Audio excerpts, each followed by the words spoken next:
یہ ہدایت آپ اہدنا الصراط المستقیم کہتے ہیں تو ہدایت جب ہی ملے گی جب آپ ملت ابراہیم حنیفہ سچے کی ملت کو فالو کریں گے.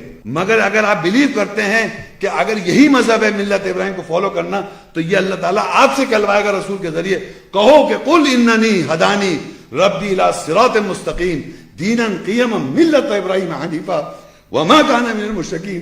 کہہ دے بے شک مجھے ہدایت مل گئی رب کی طرف سے جو سیدھے راستے کی طرف ہدایت کرتا ہے. کیا ہے دین جو قائم ہے, وہ لانا نہیں ہے, کہیں نہیں لانا. مکہ میں جائیں آپ دیکھ لیں قائم ہے, مقام ابراہیم قائم ہے, کوئی چیز لانا نہیں ہے. دین قیما ملت ابراہیم, دین جو قائم ہے ملت ابراہیم حنیفہ وما کان من المشرکین, اور مشرکین میں سے نہیں تھا. اللہ رسول سے کہتا ہے ثم اوحینا الیک, پھر ہم نے وحی کہی تیری طرف کہ اتباع کرو ملت ابراہیم حنیفہ, تم اتباع کرو فالو کرو ملت ابراہیم حنیفہ وما کان من المشرکین. اور یہاں کہتا ہے ہم سب سے کہتا ہے جمع میں قل صدق اللہ, کہو اللہ نے سچ کہہ دیا. یہ اللہ کو کیا کہنے کی ضرورت ہے کہ کہو اللہ نے سچ کہہ دیا, اس لیے کہ آپ اتباع نہیں کر رہے ملت ابراہیم کی. تو پھر کہتا ہے فاتبعوا ملت ابراہیم حنیفہ, اتباع کرو ملت ابراہیم حنیفہ کی. کیا اللہ جھوٹ بولتا ہے؟ جو اللہ کو کہنا پڑا قل صدق اللہ, کہو کہ اللہ نے سچ کہہ دیا. فاتبعوا ملت ابراہیم, تم سب اتباع کرو ملت ابراہیم کی. یہ سوچیے آپ, یہ آیتیں کیوں کہنے کی اللہ ایسی لفظ ہی کہتا ہے کہ ہمارے ذہنوں میں یہ دور دور تک نہیں ہے کہ ہم ملت ابراہیم حنیفہ کے مذہب کو فالو کرنے آئے. ہے ہی نہیں ہمارے مذہب میں, ہماری کنسپٹ ہی نہیں ہے. اور اگر کوئی بتائے تو دشمن, یقین کریں.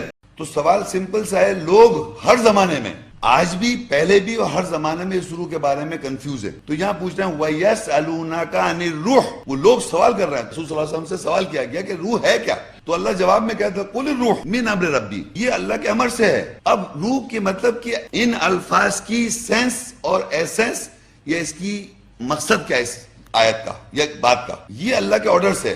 یعنی اگر اللہ آرڈر دے گا تو اس الفاظ کی روح آپ کو سمجھ آئے گی, کیونکہ اس کا لکھا ہے وَمَا أُوتِيتُم مِّنَ الْعِلْمِ إِلَّا قَلِيلًا.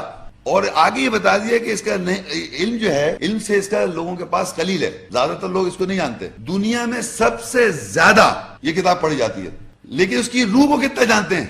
ہمیں تو پہلی اللہ نے کہہ رکھا ہے اس کا علم قلیل ہے لوگوں کے پاس. اور اگر آ بھی جائے اور اگر ہمارے کردار وغیرہ صحیح نہیں ہوگا, وہ لے جائے تو پھر واپس چلی جاتی ہے, بات ہی سمجھ میں نہیں آتی. اب اس آیت میں ہمیں پتہ چل رہا ہے کہ اللہ نے عربی زبان میں کیوں بنایا قرآن. وَلَوْ جَعَلْنَاهُ قُرْآنًا عَجَمِيًّا, اگر ہم قرآن کو بناتے غیر عربی میں, لَقَالُوا لَوْلَا فُصِّلَتْ آيَاتُهُ, وہ ضرور کہتے اس کی آیت کی تفصیل کیا ہے, مفصل کیوں نہیں ہے یہ. تو اس کے معنی مفصل ہے عربی, اس لیے عربی میں بنایا گیا. تو یہ اس کی وجہ ہے. آگے اللہ نے ایک عجیب بات کہی عجمی و عربی, تو اس کے معنی یہ ہے کہ عربی تو اللہ نے بتا دیا کہ مفصل لینگویج کی وجہ سے ہم نے عربی بنایا ہے قرآن. عرب کو مخاطب نہیں, عربی زبان اس لیے چوز کی اللہ نے عربی زبان کیونکہ وہ مفصل ہے, ڈیٹیل ہے. لیکن آگے ساتھ نہیں بتایا کیا عجمی اور عربی, کیا عجمی اور عربی. اگر آپ عجمی ہیں تو اس پہ پریشان نہ. قُلْ وَلِلَّذِينَ آمَنُوا, کہہ دو جو لوگ ایمان لائیں گے ہدی و شفا. اگر وہ عجمی ہیں تب بھی ہدایت و شفا ہے, اور اگر وہ عربی ہیں تو اب بھی ہدایت و شفا ہے. تو اس کے معنی کرائیٹیریا جو ہو گیا وہ ہو گیا ایمان, بلیف.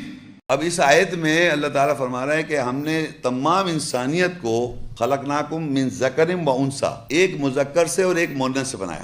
یہ جو مذکر عربی میں استعمال ہوا ہے یہاں پر, اور انثی جو استعمال ہوا ہے مؤنث, یہ آدمی نہیں ہے. اگر ایک مرد سے اور ایک عورت سے ہم سب پیدا ہوئے تو ہم سب بہن بھائی ہو جائیں گے. تو قرآن مجید میں ایسا کہیں نہیں لکھا کہ ہم نے تمہیں ایک مرد سے اور ایک عورت سے پیدا کیا. وہ ہے رجال, مرد کو کہتے ہیں, اور نساء کہتے ہیں عورت کو. تو اب آپ ہماری جب اپنی پیدائش میں آپ پیچھے جائیں گے تو ہمارا جو انیشل جو سپرمیٹوزوا ہوتا ہے یا سپرم ہوتا ہے, تو اس کو ہماری معاشرے میں انگریزی میں ایکس اینڈ وائی کروموزومز کہتے ہیں. تو ایک مذکر مؤنث. اسی طرح ہماری نفسیات میں مذکر مؤنث, یہ دونوں عورتوں بھی میسکولن فیمنن ہے, ہمارے اندر بھی میسکولن فیمنن ہے. یہ چیز سے کہہ رہا اللہ ہم نے تمہیں مذکر اور مؤنث سے بنا دیا. ہر انسان کو پتہ ہے یہ بات, مگر سوچتا نہیں ہے. ہم پیدا اکیلے ہوئے, جب آپ مریں گے تو اکیلے مر جائیں گے. آپ کا کوئی اور ساتھ لے کے مر رہا ہے کسی کو. تو اللہ کہہ رہے ہیں جب میرے پاس آؤ گے تو اکیلے آؤ گے. تحقیق تم ہمارے پاس اکیلے آؤ گے, الون. جیسے ہم نے تمہیں پہلی دفعہ تخلیق کیا، پیدا بھی اکیلے ہوئے تھے، کسی پر آپ شیطان پر بھی اگر اس دن کہیں گے میں شیطان نے گھوم رہا تو اس سے کہا میں بتاتا ہے تو شیطان تمہارا کھلا دشمن ہے. مطلب آپ کسی پہ بلیم ڈال ہی نہیں سکتے قیامت کے روز. اس کے بعد ہم لوگوں کو پکڑ رہے ہیں تو بیکار پکڑ رہے ہیں کہ وہ ہمیں بچا لے گا، یہ ہمیں بچا لے گا، یہ چیز بچا لے گی. اور جب ہم نے تمہیں عطا کیا تھا کہ تم اپنے پیٹ پیچھوں کے پیچھے چھوڑ آئے، کیا عطا کیا تھا اس دنیا میں بھی اور وہاں بھی اللہ کہا ہم نے تمہیں عطا کی تھی کتاب. پرپس اس کتاب کے اندر تمام انبیاء کا ذکر ہے، گائیڈنس ساری کتاب بھی ہے، تمام انبیاء بھی گائیڈنس ہے، سارے سفارش موجود ہیں اس کے اندر. کون سفارش کرے گا؟ تو اللہ کہا تم چھوڑ کے آ گئے پیچھے جو ہم نے تمہیں عطا کیا تھا. اب اللہ کہہ رہا ہے جن پہ تم زوم تھا، تمہیں گھمنڈ تھا، کیا آپ گھمنڈ کر رہے ہیں ان لوگوں پر جن کا قرآن میں سرے سے ذکر نہیں ہے؟ جبھی تو آپ کو قرآن سمجھ میں نہیں آ رہا. اللہ کا جو کلام ہے وہ رسول صلی اللہ علیہ وسلم کا قول ہے. دیکھیے فلا اقسم بما تبصرون، میں تقسیم نہیں کرتا جس کی تم بصارت رکھتے ہو، وما لا تبصرون، اور جس کی تمہیں بصارت ہے اور جس کی بصارت تمہیں نہیں ہے. اب یہ کہنے کے بعد پھر کہتا ہے انہو لقول رسول کریم، بے شک یہ رسول کریم کا قول ہے، کہاوت ہے. کیونکہ حدیث میں کہتے ہیں قول و فعل، تو قول آگے یہاں پر کہ یہ پورا قرآن کس کا قول ہو گیا؟ رسول کریم کا. کون کہہ رہا ہے یہ؟ اللہ کہہ رہا ہے. یہاں پر کون کہہ رہا ہے کہ قول رسول ہے اس کے اندر؟ نور صاحب بخاری صاحب نہیں کہہ رہے. On the authority of so many chains of people. تو یہ ساری اتھارٹی کی بیس پہ کمپائلر ہے بخاری صاحب یہ اور صاحب، وہ کہتے ہیں کہ رسول کا قول ہے وہ. تو یاد رکھیں میرے الفاظ کو غور سے سنیں کہ یہ قرآن، یہ کلام اللہ کا ہے، یہ کتاب اللہ کی ہے، یہ نازل اللہ نے کی. اور کہا کس نے؟ قول رسول کریم.